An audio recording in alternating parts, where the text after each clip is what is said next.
All right, so in this video, I'm going to be giving you a very brief breakdown of who I am and why I want this channel to succeed, and kind of giving you a little bit more insight of who I am and why I'm doing what I'm doing. So first and foremost, my name is Dan. I am a 21-year-old college student, and I am majoring in finance and information systems. And that's mainly the reason why I started this YouTube channel and why I kind of wanted to put my, hobby out there for other people to maybe benefit from it. So threw a couple of things up here, so I'll run down the list real quick. So first and foremost, I am an investor, hence why I started an investing channel. So I have been investing, for about 5 years now, and primarily focused around the tech sector, which thankfully has given me pretty good returns, on the average, perception of what you should be getting in the stock market. And now that is not to toot my own horn, that is just thankfully and completely by stroke of luck that the tech sector, something that I feel very passionate about and I'm pretty knowledgeable in, has done really well over the past almost 10 years now, ever since the recession we're coming out of it. Tech's outperformed everything, and that's just the nature of economy. You have technology in order for economy to grow, and thankfully we've been in a growing economy for the past few years. So my returns have averaged anywhere between 22 to 25-ish% a year, compounding, which is great. But again, not trying to say I'm some guru investor. I'm just a 21-year-old that's really into tech. And, especially with 2017, looking at that, you could have thrown a dart on a board and gotten, 50+% returns because of how crazy last year was. So take everything with that with a grain of salt. Like, I'm not trying to boast and say that I'm a great, investor. I just happen to really like it, and I'm just recording my opinions on YouTube. Next on the list is, going off of why I love tech, I am a computer enthusiast. So I've been building computers for the past, 7 or so years from now. I've worked in IT and data analytics for about 5 years now. I just actually got a co-op being a business analyst. And, numbers and software and technology just really kind of mesh well with me, so I enjoy doing them. Thankfully, I've had somewhat of a, insider perspective on, where the tech industry is going, mainly because, I keep up to date with the hottest tech, and I am one of the people that will be using the hottest tech. So if specs come out or specs get leaked, I can kind of gauge how everybody's going to react when the product comes out, just because I'm one of the people that will be benefiting from that product. So that's kind of one of the things that a lot of people, when they go to invest in like semiconductor techs, unless you're dropping $1,000 on a CPU, you don't really know what's the good and the bad thing about like the justification of, getting the Threadripper versus getting a regular Ryzen CPU, or, getting like an old Haswell versus like the new Coffee Lake from Intel and AMD.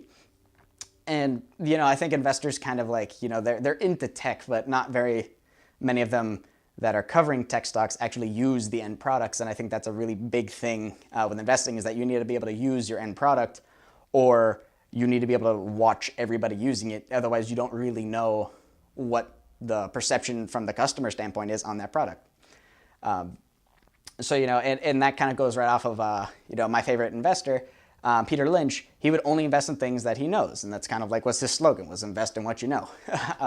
So taking, his advice on the, building a story and why you think some companies more compelling than others, oftentimes you need to know exactly what the customer feels. Like, at the end of the day, the financials could be great and everything could be looking up for the company, but if the customer hates the product, or if there's a different product that's coming out that makes whatever product from this company irrelevant, and that's a new company, and their balance sheet might not be looking great, but that's what the customers are going to go to. At the end of the day, that's where the money's going to go. And so you can kind of see that with like the Intel versus AMD thing. Like, when I did a video over here about it, like there was a big red flag with Intel, and I reviewed that about half a year ago now, and now we're starting to see, Intel really get hammered because of it, and AMD take off like a rocket. And those were all things that were public knowledge almost a full year ago. And, since then, Intel has dropped, depending on the day, like 20, 30%. Since then, 20, 30%. And then AMD has gone up almost 100% since that video. So, just those little tiny clues of something that you are really passionate about, and you can kind of see better than the average Joe, like what's going to happen because of it, I have found is very beneficial to investing. And again, who knows? Like, I've only been here for like 5 years or so. I'm not that old. So who knows how long that's going to keep going? But for right now, I've had pretty good returns with it. So that's pretty much my investment philosophy and what I'm going to be focused around more, through the life of this channel, and then hopefully through my investing career, assuming nothing comes to bite me in the butt. But that's kind of like why I pick the certain picks I do, and I'll get more into that with each individual video. But anyways, next I am a student. I'm a college student again. Will be entering my senior year now.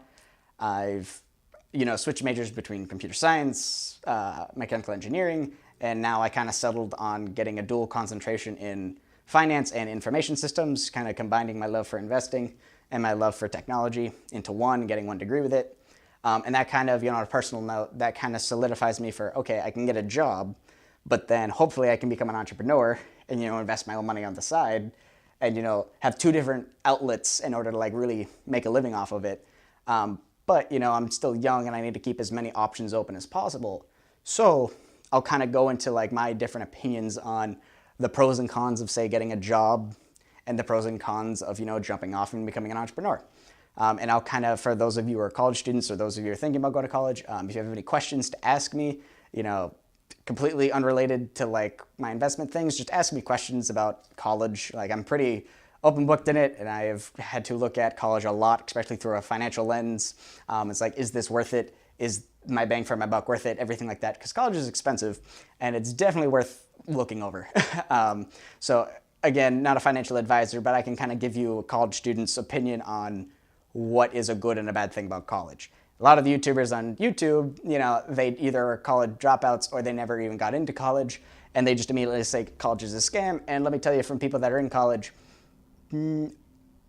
while you can overpay for college, if you're smart and you know how to use your time at college correctly, it can be very lucrative to go to college. Do not just write off college as being a bad investment.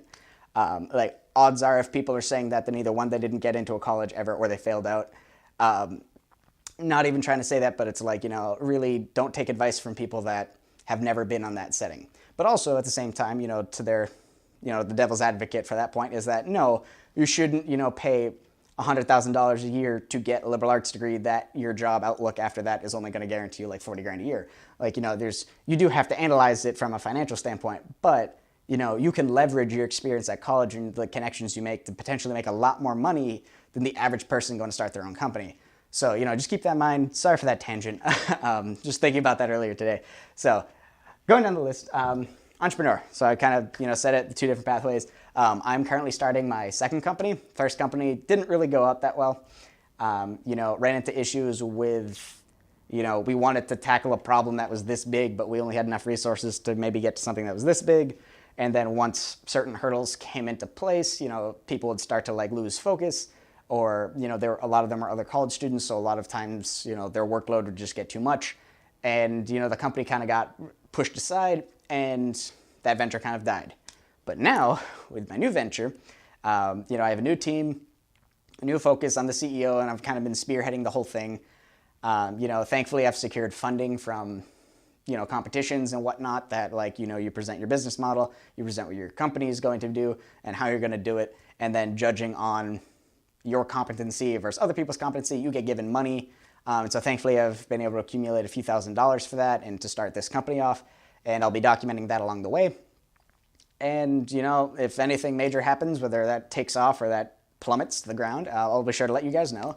And if you guys have any questions around, like, getting funding for a company, or, how to start a company or whatever, I'm not an amazing person because, again, I'm just learning this, but I can at least tell you my experience of the past few years of making my own company, especially at the ages of, like, I started my first one at the age of 18, and now I'm at 21 doing the second one. So I can give you a little bit of, like, this is what's going to happen right away.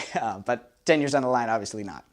And again, 21-year-old. So, fairly young, especially in the financial space. I'm a college student that just happens to, really enjoy finance and computers. So that's what this whole channel is about, and what I'm going to try to, tell people and explain to people. And hopefully I can give some benefit into people's lives, just through the things that I do for hobbies. My goal, ideally, My goal with this whole thing, this YouTube thing, is, you know, even if I don't say become an entrepreneur and I go the job route, what I truly plan on doing as a job route is I plan on just getting my fiduciary license and, you know, Section 65, and becoming a fiduciary for people and possibly a portfolio manager for people, and maybe even a broker along the way for investment banks. And I just really want to make sure that everybody who, you know, meets me, especially like, you know, like the people with small account sizes, like, you know, the average person that's only making 40, 60 grand a year, I want to make sure that those people can retire fine and not have to worry about money. Like, in my opinion, if you live in America and you don't retire a multimillionaire, it's because one of two things. Either one, you're horrible with your money, or two, you just weren't ever taught how to handle money and like how to be financially literate. And I think that's a huge injustice. I see it a lot of the times with people that I know that have retired and they're still terrified about money, or they have to pinch pennies for, you know, 20 plus years while they're retired just because they didn't know that they could have started investing, you know, when they were 20. So hopefully I just want to give, you know, like out there free advice and like just got free, you know, information, not necessarily advice, again, not financial advisor. I just want to help people, you know, secure their future and not stress about money. Just so you don't get stuck with the, oh, I'm 45 right now and I need to retire in 20 years, but I only have like, you know, 10 grand in my savings account, if that. So what am I going to do in 20 years to make up, you know, like $500,000 to live off of, barely getting by, let alone $1 million+ to live comfortably? Like, you know, this isn't about getting rich. This is about just being safe. And that's kind of my, you know, outlook on finances and why I want to help people. Ironically, I invest in the tech sector, which is the most, you know, stressful sector to invest in because, you know, it's so volatile. But, you know, through having thick skin and really understanding that industry, I've, you know, I've been pretty non-stressed out about my investments. You know, obviously, you know, when you see a company drop 40% in a day or two, you're upset. But thankfully, because I'm, you know, pretty well versed in the industry, I don't panic sell. And thankfully, I've been able to avoid, you know, those common blunders of new investors. And thankfully, that has led to fruitful returns. But yeah, so that's just kind of a, you know, a quick overview of just, you know, who I am. You know, giving a little bit more understanding to who I am as a, you know, YouTuber, channel person. You know, I kind of noticed that I was making all these videos and people were leaving comments on it, but I pretty much have the YouTube is very stock set up right now. It doesn't really have a lot of personality to it, and I haven't really given any leeway as to who I am or, you know, any kind of insight to who I am as a guy. So I just wanted to kind of get it all out there in this one video. Hopefully people see it. I'll make references to it in videos to come. But yeah, that's just all that. I hope you guys, you know, found some benefit. Hope you guys know me and understand me in a little bit better light. And hope you guys stick around for my next video. All right, so have a good day. Peace.